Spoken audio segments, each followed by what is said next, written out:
सबसे पहले चलते हैं हमारे पहले एक्सपर्ट जो हमारे साथ में जुड़ रहे हैं। हमारे साथ में हैं नीरव वखारिया जी। नीरव वखारिया जी देश के बड़े स्टॉक मार्केट एनालिस्ट हैं, बड़े दिग्गज नामों में इनका नाम शुमार होता है। और हमारे साथ में शुरुआती दौर से, जब से हमने फाउंडर इंडिया की शुरुआत करी थी या इस शो की शुरुआत करी थी पिछले साल से, तब से हमारे साथ में निरंतर जुड़ते आ रहे हैं और इनकी कॉल से, इनकी रिकमेंडेशन से हमारे दर्शकों को बहुत फायदा हुआ है। तो नई कॉल्स या जो ये बताते हैं उससे भी, और उसके अलावा जो मार्गदर्शन देते हैं जब आप अपने सवाल पूछते हैं और ये जो उसका जवाब देते हैं, तो आपको पता चलता है कि क्या लेवल्स होने चाहिए, उस तरीके की चीजें, तो वो एक अच्छा रहता है। बहुत स्वागत है नीरव जी हमारे साथ में जुड़ने के लिए। Good morning sir. Good morning Lavi ji. Nirav ji बहुत फ्रेश लग रहे हैं, पता चल रहा है, आपको देख करके पता चल रहा है कि अनलॉक शुरू हो गया है।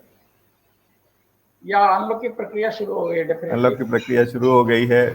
और वो आपके उस पे दिख रहा है, आपके अपीयरेंस पे भी दिख रहा है, मेरे पे भी दिख रहा होगा। तो मेरे भी कुछ अगर आपको सुधार दिख रहा है तो उसका कारण ये है कि थोड़ा अनलॉक हो गया है। ठीक है नीरव जी, सबसे पहले शुरू करते हैं आज का। आपका आपकी राय क्या है बाजार पे? एक तो क्योंकि एक रेंज के अंदर में तो चल रहा है, लेकिन कहीं कहीं पे थोड़े थोड़े से झटके दे रहा है, जो कि न्यूज के चलते आ रहे हैं या किन्हीं और कारणों से। फिलहाल कैसे देखते हैं बाजार को और अभी क्या करना चाहिए? देखिए, बाजार में अगर हम बात करें तो अभी भी स्वीट स्पॉट में है और काफी अच्छा मोमेंटम के साथ ट्रेड कर रहा है। लगातार हर दूसरे दिन में न्यू हाई बनता हुआ दिख रहा है। तो मार्केट में ओवरऑल जो एक तेजी का मोमेंटम वो बरकरार है और लग रहा है कि ये कंटिन्यू रहेगा। पिछले 5-6 दिनों से जरूर हमें थोड़ा सा रुका हुआ दिखा है बाजार, कि निफ्टी बहुत स्लोली स्टेडीली एक अपना ऊपर का लेवल लगाती है, फिर वापस नीचे आ जाती है। एक छोटी सी रेंज चल रही है, लेकिन उस रेंज में भी लगातार न्यू हाई लगाते रहना एक पॉजिटिव साइन है। और कंसल्टेशन का माहौल है। तो जो 14,800 से हमने एक वन वे मूव देखी थी, करीब 800-900 पॉइंट की वन वे मूव देखी, अब उस गेज को कंसोलिडेट करता हुआ आगे चल रहा है। और इसमें कुछ नए सेक्टर जुड़ गए, जैसे कि आईटी ने पिछले दिनों में एक अच्छे करेक्टिव रेंज में थे, अभी आईटी वापस फिर आ गया, जबकि बैंकिंग अब थोड़ा सा पोज मोड में आ गया है। तो एक इंटरनल सेक्टर रोटेशन भी हो गया, लेकिन ओवरऑल निफ्टी में जो मोमेंटम है वो बरकरार है। जो ब्रॉड बेस रैली है वो बरकरार है। अगर आप मिड कैप और स्मॉल कैप स्टॉक्स में देखें तो काफी ऐसे छोटे मझोले small cap micro cap stocks में अब तेजी बनती जा रही है, जो दिखा रहा है कि जो मोमेंटम है वो वाइड स्प्रेड हो रहा है और काफी ज्यादा नेट पार्टिसिपेशन हो रहा है। तो ये होगी पूरे ओवरऑल मार्केट के मोमेंटम की बात। लेवल्स की बात करें तो मुझे लगता है कि निफ्टी का इस जो ब्रेकआउट आया था 15,000 का, उसका ब्रेकआउट हमें 16,500 का टारगेट दे रहा है। तो आई थिंक अभी भी वो टारगेट इंटैक्ट है। नीचे में 15,750, 15,650, ये दो अहम लेवल है। ये हमने पिछले सप्ताह भी डिस्कस किया था। और लगता है कि ये दोनों लेवल जो है अपने जो एक पोजीशन उसको मेंटेन करके चलेंगे, और वहां से फिर एक नई तेजी शुरुआत बनती हुई लग रही है, जो कि ऊपर में 16,400, 16,500 के आसपास तक कल्मिनेट होगी। तो आई थिंक कोई भी डिप है तो बाइंग करके चलना चाहिए। मेरी सलाह रहेगी कि ओवरऑल एक अच्छा मोमेंट है। लेकिन एक क्वेश्चन में ये कहूंगा कि अब काफी ज्यादा मिड कैप और स्मॉल कैप जो माइक्रो कैप स्टॉक्स थे, जो कि पिछले 6 महीने 1 साल में जरा भी नहीं चले थे, अब उनमें मूवमेंट शुरू हो गई है। और जो रिटेल इन्वेस्टर है वो उन सब शेयरों के पीछे दौड़ रहा है। तो मेरी आपको सलाह रहेगी कि ऐसे शेयर को कभी मत छुए, क्योंकि आप वापस फिर उन शेयर को रैली के फे गेट में लेने जा रहे हैं, जहाँ पे वो लगभग हाई के आसपास होते हैं। और फिर जब फॉल आता है तो बहुत बड़ा फॉल उनमें दिख जाता है, फिर वापस फिर आपके हाथ में 6-8 महीने तक अधरे के धरे रह जाएंगे। तो मेरी सलाह रहेगी कि आप अच्छे शेयर में इन्वेस्टमेंट करें, जो वैल्यूएशन वाइज अच्छे शेयर दिख रहे हैं, और जो पुराने खिलाड़ी है शेयर के, और उसी में आप दिग्गज में इन्वेस्टमेंट करें तो अच्छा रहेगा। आईटी, फार्मा, मेटल, सीमेंट, ये कुछ सेक्टर है जिसको आपको इन्वेस्टमेंट करना चाहिए। लेकिन छोटे जो एकदम माइक्रो कैप स्टॉक्स है उनको अवॉइड करके चलना चाहिए एट एवरी कॉस्ट। और चाहे कितना भी बढ़ जाए आप उसके लियोर में ना आए और उससे एकदम दूर रहे। मेरी इतनी सलाह रहेगी। ठीक है, नीरव जी की ये राय है बाजार को लेकर के। और स्टॉक स्पेसिफिक में भी वो कह रहे हैं कि लालच में ना पड़े। बहुत जगह आपको बहुत सारे स्टॉक्स आपको लालच तो देंगे, लगेगा कि ये एंट्री का मौका है, लेकिन रिस्की हो सकता है। तो इसलिए बहुत संभल करके काम करने वाला बाजार हो चुका है। तो सावधानी इस समय जरूरी है। कोई भी बेरिश नहीं है, कोई भी बुलिश सुपर बुलिश नहीं है। बुलिश तो है बाजार, ओवरऑल इंडिकेशन सब ग्रीन में है और सब कुछ ठीक है। स्ट्रॉन्ग मार्केट दिख रहा है, तो बहुत छोटा छोटा सा बढ़ता है, लेकिन ये अच्छे या हेल्दी ग्रोथ की निशानी है कि जब आप धीरे धीरे करके तरक्की कर रहे होते हैं तो वो इसका मतलब उसमें बबल नहीं है। तो जब कहीं कोई कहे कि अगर बहुत बबल है और कुछ बहुत तेजी से बढ़ रहा है तो धड़ाम हो सकता है, तो ऐसा कुछ भी नहीं है। ये एक अच्छे स्ट्रॉन्ग मार्केट की निशानी है, लेकिन कम से कम शॉर्ट टर्म के लिए ट्रेडर्स को या बाकी तरीके से आपको थोड़ा सा ध्यान रखना पड़ेगा, क्योंकि अब काफी कुछ चल चुका है। तो उसके बाद एक जो कि एक बहुत नेचुरल सी बात है कि थोड़ी देर सुस्ताने का कहीं एक समय आ सकता है, कब आएगा किसी को नहीं पता, किन लेवल्स पे आ सकता है, लेकिन थोड़ा सा सावधान रहें। और मौके कम है लेकिन मिलेंगे मौके। सर मौके कहाँ पे हैं नीरव जी? कुछ एक आध हमारे लिए मौका अब ढूंढ के लाएं। और एक मौका मुझे दिख रहा है एसएच के करके, एसएच केलकर, केमिकल की फ्रेग्रेंस कंपनी है और अच्छे रिजल्ट आया था पिछले क्वार्टर के, उसके बाद में स्टॉक का स्टेबल था। आज करीब 5-6% की बढ़त लेकर के 162 के आसपास ट्रेड कर रहा है। मुझे ये शेयर काफी अच्छा लग रहा है। इसमें जो है मुझे लगता है कि एक अच्छा ब्रेकआउट इसने दिखाया है और आगे चल करके भी ये अच्छी तेजी के कौन सा साथ कह रहे हैं सर, एक बार नाम बता दीजिएगा। एसएच केलकर, एसएच के नाम से आता है। जी, एसएच केलकर एंड कंपनी जी। हाँ जी, हाँ जी। तो ये शेयर मुझे अच्छा लग रहा है। मुझे लगता है कि इसमें आपको तेजी दिखेगी और इसको बाइंग करके चलना चाहिए। और अभी तो 100 आज 5-6% तेज है, 162 का रेट है। अब इसको बाइंग करके चल सकते हैं। 150 का काफी अच्छा एक नीचे में सपोर्ट बन गया, तो उसको टूटता हुआ नहीं लग रहा, तो उसके नीचे का स्टॉप लॉस मेंटेन करके चले। और ऊपर में 180 का इमीडिएट टारगेट है। 180 के बाद में फिर और भी तेजी दिख सकती है, लेकिन फिलहाल मैं 180 के टारगेट के लिए बाइंग करने की सलाह दूंगा। ठीक है, लेकिन 6.5% आज में चला हुआ है, अभी भी एंट्री यहीं पे करें या पूरा एंट्री करें, क्या हाँ, राय? यस, एब्सोल्युटली करंट लेवल में भी आप एंट्री कर सकते हैं, ठीक है, इंटरेस्टिंग। क्योंकि पिछले 5-6 दिन एक काफी रेंज में ट्रेड कर रहा था, तो आज उस रेंज का ब्रेकआउट हुआ है। जी, ठीक है, रेंज का ब्रेकआउट है और इसलिए एक अच्छा मौका है एसएच केलकर में, एसएच के में, जो कि इन लेवल्स पे ले सकते हैं 150 के नीचे का स्टॉप लॉस और 180 के टारगेट्स के लिए। सर ये कितने टाइम में मिल सकते हैं ये टारगेट्स? मैं भी 1 सप्ताह 10 दिन के अंदर में। सप्ताह 10 दिन के अंदर में एसएच केलकर में अच्छा मुनाफा मिल सकता है, ये राय है। सर और कोई स्टॉक है या मैं सवाल ले लूँ दर्शकों के? आगे सवाल लेते हैं। ठीक है, अगर कुछ और होगा तो आप ऐड कर दीजिएगा, फिलहाल सवाल ले लेते हैं। विनायक शिंदे जी का सवाल है, आईजीएल पे आपका व्यू जानना चाहते हैं। वेल, आईजीएल मैं कल भी इसको देख रहा था, मुझे काफी अच्छा लग रहा है। दो कारण है, क्योंकि अब जब ये लॉकडाउन खुल रहा है और गाड़ियों की फिर से सेल शुरू हो जाएगी, क्योंकि वे पिछले दिनों में पेट्रोल और डीजल में बहुत ज्यादा बढ़ोतरी हो गई है, तो अब लोग जो है वो खास करके जो कॉमर्शियल व्हीकल है वो भी अब सीएनजी की तरफ दौड़ने लगेंगे और सीएनजी के व्हीकल्स ज्यादा प्रेफरेबल रहेंगे। तो जो भी नए व्हीकल लेता है वो हो सकता है कि वो सीएनजी को प्रीफर करे एज अ फ्यूल।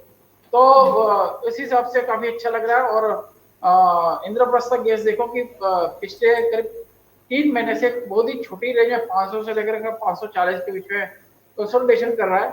ओवरऑल अगर हम लोग लॉन्ग टर्म का चार्ट पैटर्न देखें तो काफी स्ट्रॉन्ग नजर आ रहा है।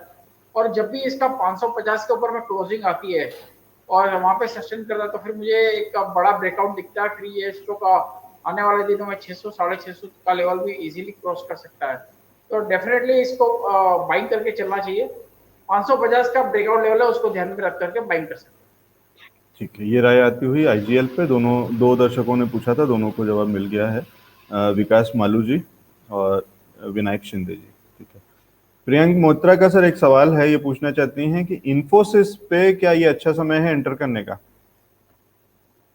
वेल, अब देखो पिछले 5-6 दिनों में सारे टेक्नोलॉजी स्टॉक्स ने काफी स्ट्रॉन्ग मूवमेंट दिखाई है। इन्फोसिस भी जो है न्यू हाई पे आ गया है और ओवरऑल चार्ट पैटर्न जो है बता रहा है कि एक राउंडिंग बॉटम बना है, 1300 का सपोर्ट लिया है और ऊपर नेकलाइन 1470 की जो नेकलाइन है उस पर ट्रेड कर रहा है। तो स्टॉक में तेजी तो है दिख रही है और डेफिनेटली बाइंग करके चलना चाहिए। आई डोंट थिंक कि इन्फोसिस में कोई टाइमिंग करने की लिए आपको जरूरत है, चाहे लेवल 1400 का हो या 1300 हो। भले ही ऑल टाइम हाई पे चल रहा हो, लेकिन इसको बाइंग करके चलने में कोई दिक्कत नहीं लग रही है। मुझे लगता है कि ओवरऑल मोमेंटम भी बुलिश है और ओवरऑल स्ट्रक्चर भी बुलिश है और मार्केट के लीडर होने के कारण इसमें बहुत ज्यादा खराबी रहने वाली नहीं है। तो आप डेफिनेटली बाइंग करके चल सकते हैं। इमीडिएट टारगेट आपको करीब 1650-1700 तक का दिख सकता है। अगर ये 1500 को क्रॉस कर जाता है तो अच्छे टारगेट्स आपको देखने को मिलेंगे। ठीक है, ये राय है इन्फी पे, इन्फोसिस पे। सर एक सीए दीपक मल्होत्रा जी का सवाल है, राइट्स पर जानना चाहते हैं, 256 के भाव पे इनके पास है। वेल देखिए, राइट्स ने बहुत ज्यादा कुछ ऐसा पिछले दिनों में दिया नहीं है। एक जरूर एक मूव आया है पिछले दिनों में, 240 से लेकर के 280 तक मूवमेंट आई है। लेकिन अगर आप ब्रॉडली देखो, पिछले 3-4 महीने का स्ट्रक्चर देखो तो एक रेंज में ही ट्रेड किया है, और 280-290 इसके लिए एक मेजर बैरियर बन के उभर रहा है। तो अगर इसको सस्टेन करता है तो फिर इसमें बड़ी तेजी हमें देखने को मिल सकती है। तो मुझे लगता है कि अगर आपके पास शेयर है तो आप इसको जरूर होल्ड कर रहे हैं, क्योंकि वही अभी 280-82 के आसपास ही चल रहा है। तो ठीक है, फेयरली जो है अपना जो रेजिस्टेंस लेवल है उसके आसपास है। चांसेस है कि इसको क्रॉस कर जाएगा, और अगर क्रॉस कर जाता है, सस्टेन करता है, तो 335 तक का टारगेट इसमें खुल जाता है। तो मेरी सलाह रहेगी इसमें बने रहे, और 335 तक का टारगेट आप इसमें ऊपर में देख सकते हैं। ठीक है, अच्छे टारगेट्स देखने को मिल सकते हैं राइट्स पर, बने रहिए। स्ट्रॉन्ग शेयर और स्ट्रॉन्ग मोमेंटम, मार्केट का भी जो व्यू है वो स्ट्रॉन्ग है। सर अंकित जी का एक सवाल है, अंकित डिब्रीवाल जी का, ये पूछ रहे हैं क्या आरती इंडस्ट्रीज बोनस या स्प्लिट के लिए लिया जा सकता है? अब देख सकते हैं, देखिए आरती इंडस्ट्रीज ने लगातार रिटर्न तो दिया है, लेकिन बोनस या स्प्लिट के बाद में हो सकता है कि फिर स्टॉक कंसोलिडेशन में चले जाए, क्योंकि जैसे 3-4 महीने की बात करें तो ये ऑलमोस्ट डबल हो गया शेयर। तो 100% के आसपास का रिटर्न आने के बाद इतने ऊपर में लेकर के लेना, मतलब कि फिर से दोबारा फंसने वाली बात हो जाएगी, और यहाँ पे रिटर्न्स बहुत लिमिटेड आपको दिखेंगे। I think for the timing इसको अवॉइड करके चले, और वेट एंड वॉच करें। अभी इस पे एंट्री का टाइम नहीं है, मुझे लगता है एंट्री का टाइम आपको मिल सकता है 1 महीने के बाद में, लेकिन फिलहाल इसको अवॉइड करके चलना चाहिए। फिलहाल अवॉइड करके चलें, अभी आरती इंडस्ट्रीज में एंट्री का बहुत अच्छा स्कोप नहीं देख रहे हैं नीरव जी। नीरव सर एक सवाल है किटी मल्होत्रा जी का, पूछ रही है नैम इंडिया पे क्या किया जा सकता है? इनके पास है तो नैम 379 इंडिया के। ने जी देखिए, नैम इंडिया ने ऑलरेडी एक ब्रेकआउट दिया था 350-360 का, काफी एक बड़ा पीरियड था जिसको क्रॉस नहीं कर पा रहा था काफी समय से। अभी उसको क्रॉस करके ऊपर सस्टेन भी कर रहा है, और अच्छी एक मोमेंटम के साथ में ट्रेड कर रहा है। फिलहाल छोटे से 370 के आसपास में कंसोलिडेशन करता हुआ दिख रहा है। मुझे लगता है कि ओवरऑल चार्ट पैटर्न बुलिश है, और ऊपर में 420 तक जाने की पूरी गुंजाइश है, तो इसको बाइंग करके रखना चाहिए। अब अपना स्टॉप लॉस 350 के नीचे का एक छोटा सा स्टॉप लॉस मेंटेन करके चल सकते हैं, और 420 का ऊपर में टारगेट रखना चाहिए। ठीक है, सर एक पावर ग्रिड पे अपना व्यू दे दीजिए। वेल आप देखिए, पावर ग्रिड ने काफी स्ट्रॉन्ग परफॉर्मेंस दिया है। कई सालों तक ये अपना 200 के लेवल को क्रॉस नहीं कर पा रहा था। लगातार 2017 में 220 का हाई लगा, उसके बाद लगातार नीचे नीचे 150-60 के आसपास चला था, और इस बार रैली में काफी अच्छा स्ट्रॉन्ग पार्टिसिपेशन के साथ में इसने ब्रेकआउट किया है। मुझे लगता है ये मार्केट का डिफेंसिव लीडर है, क्योंकि इस स्टॉक में कभी बहुत बड़ी मूवमेंट आती नहीं, बहुत ज्यादा नेगेटिव या डाउनसाइड होता नहीं है, और स्टेडी अपना चलते रहता है। तो मेरी सलाह रहेगी इसको अपने पोर्टफोलियो में डेफिनेटली ऐड करके चले। अभी 247 चला, तो भी आपको कोई दिक्कत अब मुझे ज्यादा लग नहीं रही है।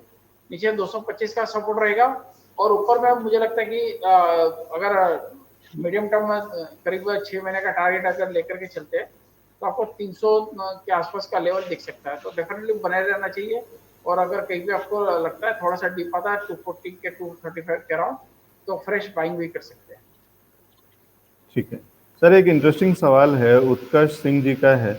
ये कह रहे हैं कि मैं अपने पोर्टफोलियो को क्लीन करना चाहता हूँ, और क्या इनमें से दो चीजें हैं इनके पास में, एक विनती ऑर्गेनिक्स है और एक पोषक है। कह रहे हैं 60% से ज्यादा प्रॉफिट हो रहा है दोनों में। क्या बुक करके आगे क्या करना चाहिए, क्या स्ट्रेटेजी होनी चाहिए? विनती ऑर्गेनिक्स और पोषक, इनमें से किसको होल्ड करें लॉन्ग टर्म विनती के लिए? ऑर्गेनिक्स में, या विनती ऑर्गेनिक्स अगर आप देखें तो काफी स्ट्रॉन्ग परफॉर्मेंस रहा है लगातार।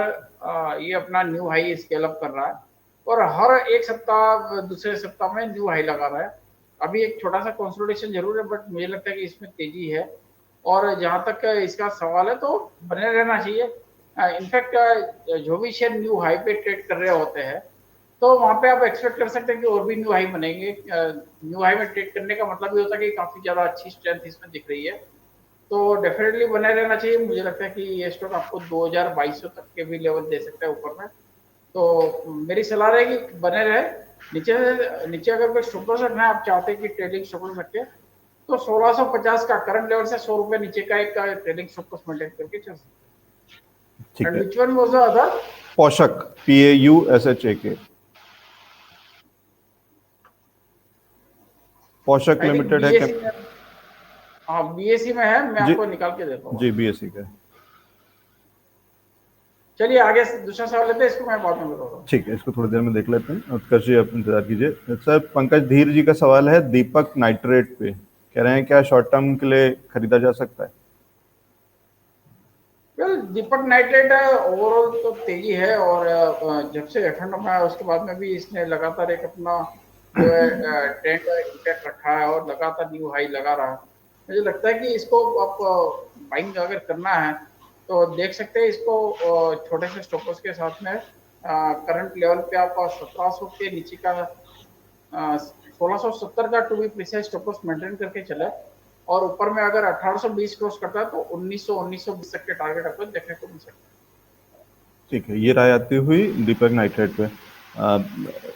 सर और कोई चीज आपको आपके स्क्रीन पे आपके उसमें कहीं कुछ दिखा है SHK के अलावा? एक शेयर में आपको रिकमेंड करूंगा, Naukri.com, इन्फो एज के नाम से जो है, जी और काफी बड़ा इसने लगभग पिछले 3-4 महीना कंसोलिडेशन किया है। ट्रायंगल पैटर्न था, उसको ब्रेकआउट किया है, और ट्रायंगल पैटर्न का ब्रेकआउट बताता है कि अब इसमें फिर से जो है अप ट्रेंड शुरू हो गया है। कल इसने ब्रेकआउट किया, आज भी करीब 1.5% 2% के ऊपर का मूव इसने लिया है, और मुझे लगता है कि इसमें काफी अच्छी तेजी देखने को मिल सकती है, और ऊपर में 5700 तक का भी रेंज हमें देखने को मिल सकता है। तो इन्फो एज मेरी एक पसंद का शेयर है, इसको बाइंग करके चलना चाहिए, और एक अच्छा मोमेंटम, और मुझे लगता है कि बहुत जल्दी इसमें हमें एक तेजी के लेवल्स देखने को मिलेंगे। ठीक है सर, एक बार लेवल्स बता दीजिए स्टॉप लॉस और टारगेट्स। वेल इसमें टारगेट है नियर टर्म देखिए 5100 के बाद फिर 5500 तक का टारगेट रहेगा, और नीचे स्टॉप लॉस रहेगा 4700 का, 4750 का। 4750 का स्टॉप लॉस, 5100 से कहाँ तक के टारगेट्स दे रहे हैं सर? 5500 तक के? मतलब क्रॉस कर जाएगा, लेकिन 5100 के बाद फिर 5500 तक का लेवल खुलने वाला। ठीक है, टारगेट 1 टारगेट 2 अगर हम इसको समझें तो 5100 से 5500 तक के लेवल्स देखने को मिल सकते हैं। Naukri.com यानी इन्फो एज के नाम से जो कंपनी है, ये राय है नीरव वखारिया जी की। ये शायद एक अनलॉक का भी कैंडिडेट हो सकता है कि जब चीज़ें वापस खुलेंगी और उसके बाद तो जॉब्स की जो मार्केट वापस से गर्म होगी और उसके बाद लोग नौकरियां ढूंढेंगे, और उसके लिए एक बड़ा प्लेटफॉर्म है ये देश का जो कि उस काम में आता है। तो उस हिसाब से भी शायद इसको फंडामेंटल्स के हिसाब से भी देखा जा सकता है। नीरव जी चार्ट्स के हिसाब से बता रहे हैं कि बहुत अच्छे लेवल्स पे है। 4750 के स्टॉप लॉस के साथ में 5100 से लेकर के 5500 तक के टारगेट्स के लिए इसको लिया जा सकता है। बहुत शुक्रिया नीरव जी हमारे साथ में जुड़ने के लिए और समय निकालने के लिए। Thank you so much sir.